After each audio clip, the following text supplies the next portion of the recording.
Hi guys, welcome to my channel. Today I'm going to show you how I bring my extensions and old wigs back to life. I've had this wig for a while now, and I'm not really a fan of long hair or black hair.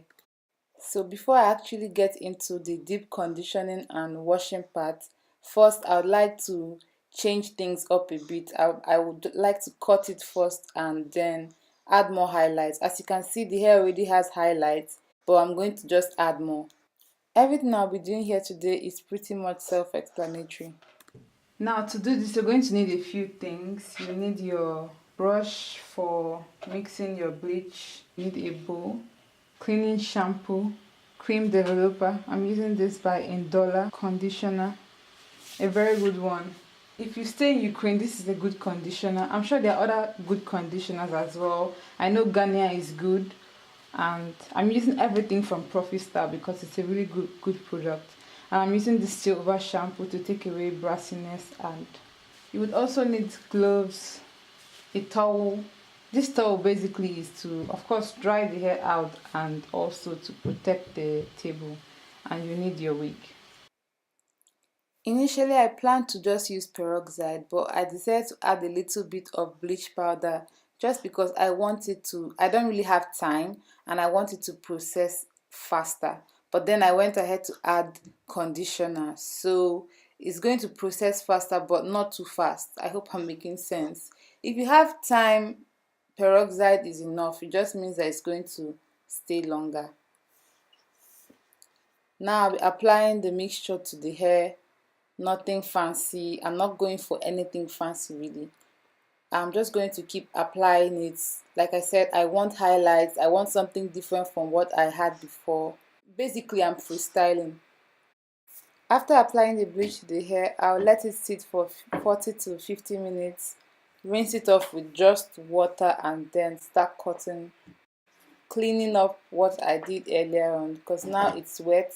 I can see what I'm doing much better. I'm not doing anything really serious here. All I'm doing is just trying to make sure things are leveled. This hair is the Indian deep wave from Ammie's Glam Room on Instagram. And this hair has been through a lot, guys. But it just keeps popping. It just keeps shining whenever I wash it. But I must say the hair is high maintenance. So if you don't have the patience to take care, or if you don't even know how to take care of hair, then I don't think this would be the right hair for you. But the hair is beautiful. Check Ammie's Glam Room out on Instagram and on Facebook, Ammie N. So I decided to use the silver shampoo on this hair because I bleached the hair, but if you have the regular shampoo, that's fine.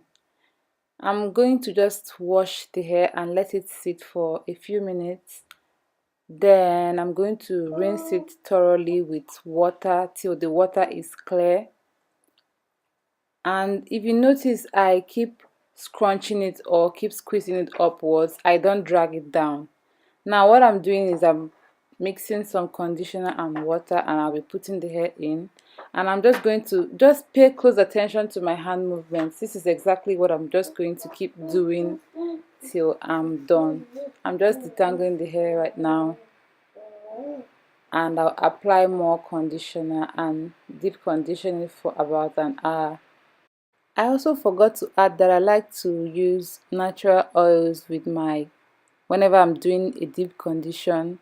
So feel free to use any natural oil that you have. I like to use olive oil, almond oil, or jojoba oil. And I'm sorry I didn't show that. I'm going to let this sit for some time. I'll be right back. 1 hour is up, and I'm going to wash off the conditioner. I'm going to keep washing it till my water is clean and clear. It's very important to make sure you wash off all the conditioner because you don't want to have residue in your hair. Trust me, it's happened to me and it doesn't feel nice. The key to having popping curls, especially if you're working with curly hair or wavy hair, is not to interrupt the curls. Like, don't comb down or do anything crazy. You just have to keep squeezing it up. I'm going to let it sit on the towel to just soak up some of the excess water, and then I'm going to let it air dry. I'm not going to squeeze, touch, or interrupt these curls because I want my curls to pop. This is the final look. As you can see, the curls are popping again. And this is the result of our dyeing or bleaching. Actually, bleaching. I didn't want too much. I just wanted like highlights. So that's exactly what I got. I'm just going to turn for you guys to see the back. And I'm okay with the blonde cut and everything. I just wanted something different. I'm going to do a close-up for you guys to see properly. And I wanted to say like a few things before I end this video. When you're bleaching your hair, make sure you always have gloves on. I mean, I should take my own advice, right? Because I always touch the bleach without gloves, and that's not very good. That thing is very damaging to the skin. And also make sure you do it in a ventilated room because it also chokes as well. Now let's get a very nice thumbnail. I feel like this is the pose I do all the time, but I guess everyone has a signature pose, right?